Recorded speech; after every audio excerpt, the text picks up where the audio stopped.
నమస్తే రమగారు. నమస్తే జయ. మనం దీపం పెడతాము ఖచ్చితంగా. వీటన్నిటితో పాటు తులసమ్మకు కూడా చాలా ప్రాధాన్యత ఇస్తామండి. ప్రతిరోజు కూడా తులసి మాతని కొలుస్తూ ఉంటాం. దీనికి సంబంధించి కొన్ని సందేహాలు ఉన్నాయి రమగారు. తులసి మాతకి ఉదయం పూట తులసి మాత ముందు దీపం పెట్టాలా, తులసికి సాయంత్రం పెట్టాలా? మీరు ఒక్కొక్కటి చెప్తే నా ఒక్కొక్క సందేహాన్ని అడుగుతున్నాను. నువ్వు ఒక్కో ప్రశ్న షూట్ చేయి, నేను ఒక్కొక్క ఆన్సర్ చెప్తా. అంతే. తులసి చెట్టు దగ్గర 2 పూట్ల దీపం పెట్టుకోవచ్చు. తులసికి సన్నిధానంలో దీపం అని అట్లా దగ్గరగా పెట్టేసేయకూడదు. కొంతమంది కుదుట్లోనే పెట్టేస్తూ ఉంటారు. అవునవును. తులసి ఆ పని చేయకూడదు. వేడి తగిలేలాగా పెట్టకూడదు. చాలా సెన్సిటివ్ కదా. ఏజ్ మొక్క అయినా సెన్సిటివే. అవును. అందులో తులసి కుదుట్లో పెడితే ఎట్లా, యువతలు పెట్టుకోవాలి. తులసి దగ్గర కొంచెం శుభ్రం చేసుకోవటం. రోజు మీరు దీపం పెట్టదలుచుకుంటే తులసి దగ్గర కూడా నీళ్ళు జల్లి ఒక మాట తుడిచి పిండితోటో చాక్ పీస్తోటో మీకు చేత వచ్చిన అవకాశాన్ని బట్టి కదా ముగ్గు వేసుకోవటం. తులసి కుండీకో లేకపోతే కోటకో ఒక చిటికెడు పసుపు రాసి బొట్టు పెట్టడం, ఓ దీపం వెలిగించటం, దీపం పెట్టుకోవటము. అక్కడి నుంచి ఒక అగరబత్తి చూపించటము నిత్యము చేయొచ్చు. అగరబత్తి చూపించము మేము అదేం చేయమండి, మాకు అన్ని రెడీగా ఉన్నాయి, అన్నయ్య అంటే పెయింట్ చేసి ఉన్న తులసి ఉంది అంటే తుడుచుకోవాలిగా, తుడిపో ఏదో ఒకటి చేయాలి. దీపం పెట్టుకోవచ్చు 2 పూట్ల. ఉదయం ప్రాతకాలం సూర్యోదయం కాకముందే స్నానం చేస్తాం కదా, అవును, అప్పుడు ఒకసారి దీపం. సాయంకాలం సంధ్యా దీపం కూడా తులసి దగ్గర పెట్టుకోవచ్చు. ఇక్కడ కూడా నువ్వుల నూనె ప్రాధాన్యత ఉంటుందండి. నూనె ఎప్పుడు ప్రాధాన్యమే చేయ. నూనె లేదా ఆవు నెయ్యి. కార్తీకం అంతా కూడా ఆవు నెయ్యి ఎంత ముఖ్యమైనదో, ఎంత మంచిదో, నువ్వుల నూనె కూడా అంత మంచిదేను, శ్రేష్టం. ఈ సీజన్ కి ఇది అవసరం మనకి. మీ అవకాశాన్ని బట్టేమ్మా, లేదా అంత లేదు కానీ ఆవు నెయ్యితో పెట్టాలని ఆస్తుంది, నూనెలో కొంచెం ఆవు నెయ్యి వేసి ఒక చుక్క పెట్టుకో, తర్వాత పైది నువ్వుల నూనె పోసుకోండి. వేరే అవిసె నూనె, విప్ప నూనె వాటిలోకి వెళ్ళబోకండి. ఈ వెదర్ కి ఇప్పుడు మనది శరద్ ఋతువు కదా, ఈ ఋతువుకి ఇది కావాలి మనకి, అంతే. ఓకే.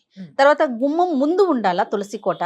అవకాశం లేకపోతే బాల్కనీస్ లో పెట్టుకుంటున్నాం, మరి ఓకే అంటారా? పురాతన కాలంలో మీరు ఊళ్ళల్లో గమనించినట్లయితే ఎవరికి వాకిళ్లలో తులసి ఉన్న దాఖలాలు చాలా తక్కువ ఉండేవి.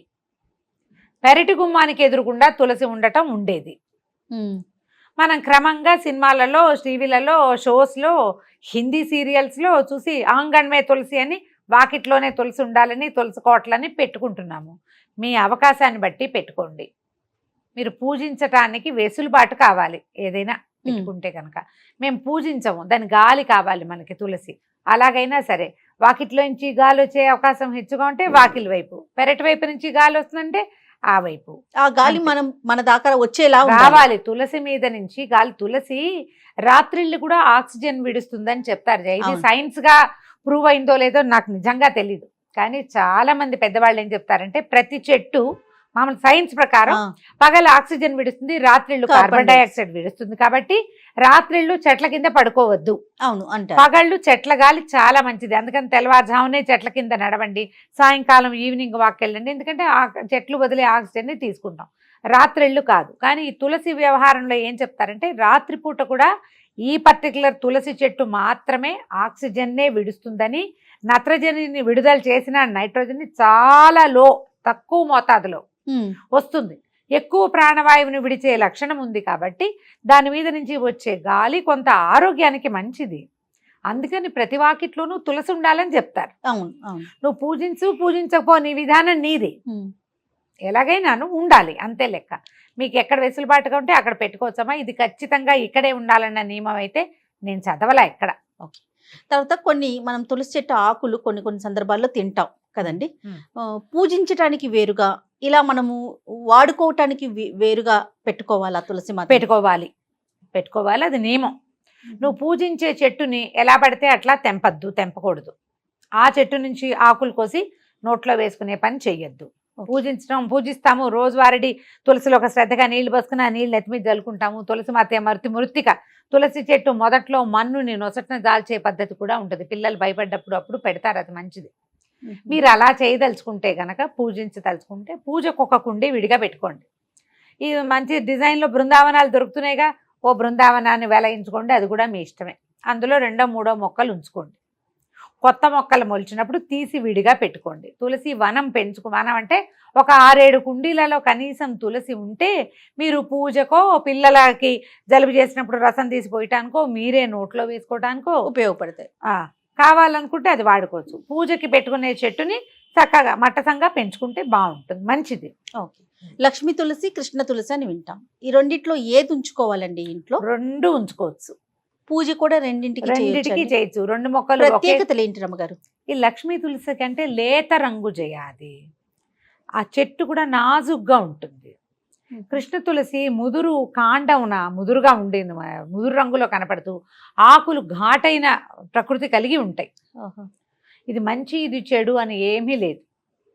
ఈ పూజకి ఇదే ఆ పూజకి అదే అన్న మాటలు కూడా పొరపాటే, మనం కల్పించుకుంటాం వాటన్నిటినీ. అవి రెండు రకాలు అంతే. మీరు ఆకుపచ్చగా లేత ఆకుపచ్చలు అందంగా కనపడే ఆకు, కొంచెం ఎరుపు ధాళ్ళు కలిగి ముదురుగా బలంగా కనబడే ఆకులు కనిపిస్తాయి. రెండు మొక్కలు ఉంచుకుంటే చూడడానికి అందంగా కూడా కనపడుతుంది. రెండు మంచివే, ఆరోగ్యానికి మంచివే, ఆ గాలికి మంచివే, పూజకి మంచివే. తర్వాత మొక్కకి మనము ప్రతిరోజు సాధారణంగా నీళ్లు పోస్తాం. అయితే ఏదో ఒక కామెంట్లో నేను చూసానండి, ఆదివారం తులసి చెట్టుకి నీళ్లు పోయకూడదు, ఎందుకంటే నారాయణ సేవలో ఉంటుంది కాబట్టి అనేసి.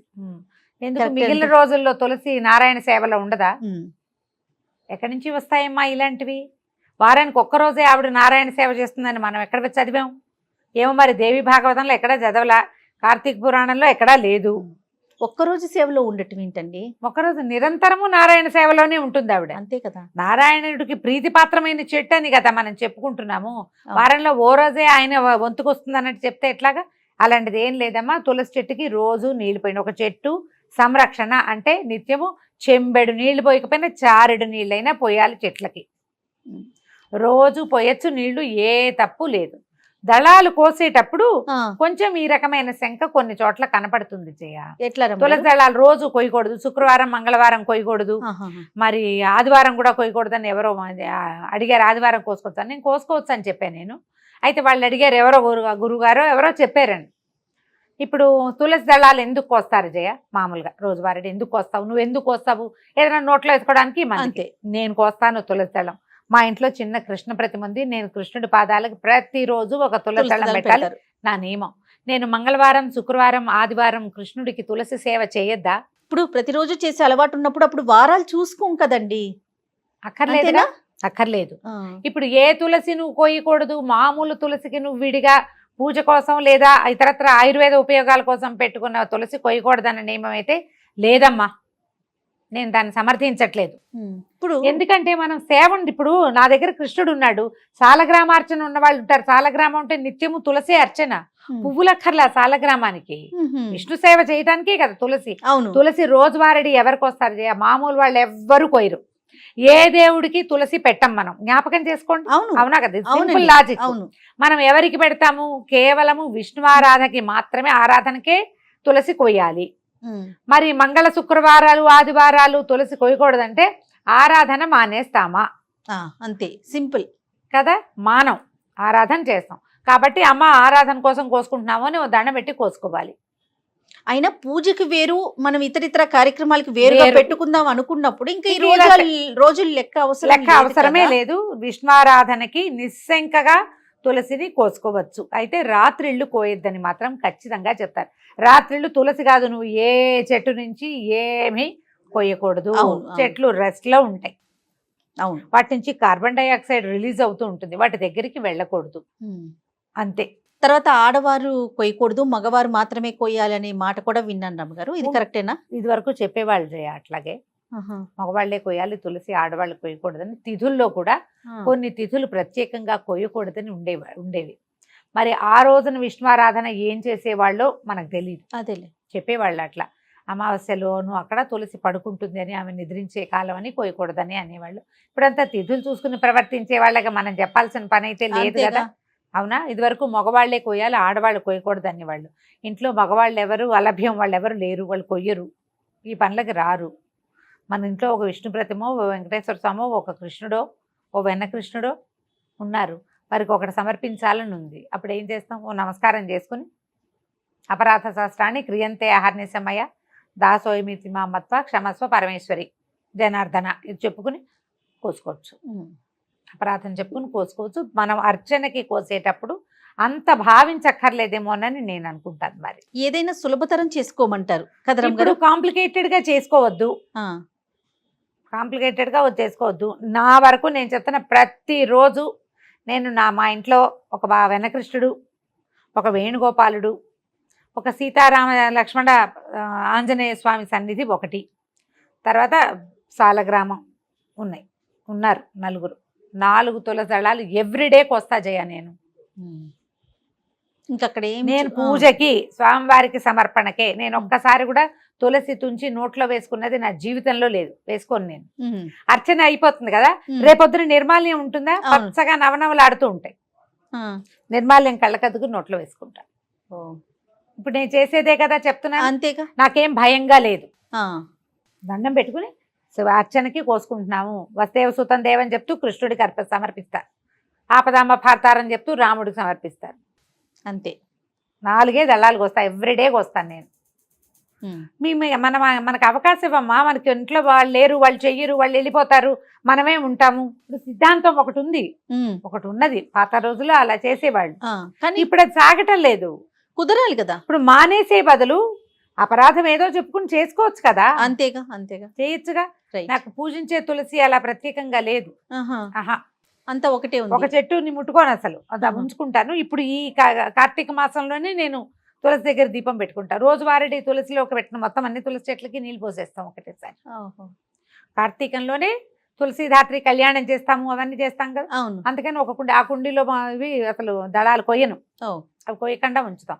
ఈ రెమ్మలు పెరుగుతాయి కదా బాగా, ఆ పెరిగినప్పుడు మంజరిలు పెరిగిపోతాయి అనే మనం విత్తనాలు వచ్చేవి, మంజరి, ఆ మంజరిని విరుస్తాం ఓ నమస్కారం పెట్టుకుని. అంతే, సులభతరం చేసుకోండి అమ్మా. ఈ కాలం మారింది, దీన్ని కాంప్లికేటెడ్గా చేసుకుని ఏవో అక్కర్లేని టెన్షన్లు డెవలప్ చేసుకుని వాటిని మానసిక సమస్యలుగా పరిణమించుకుని చెయ్యొద్దు. రైట్, అంతే. ఓకే రమ్మ గారు, నమస్తే. నమస్తే జయ.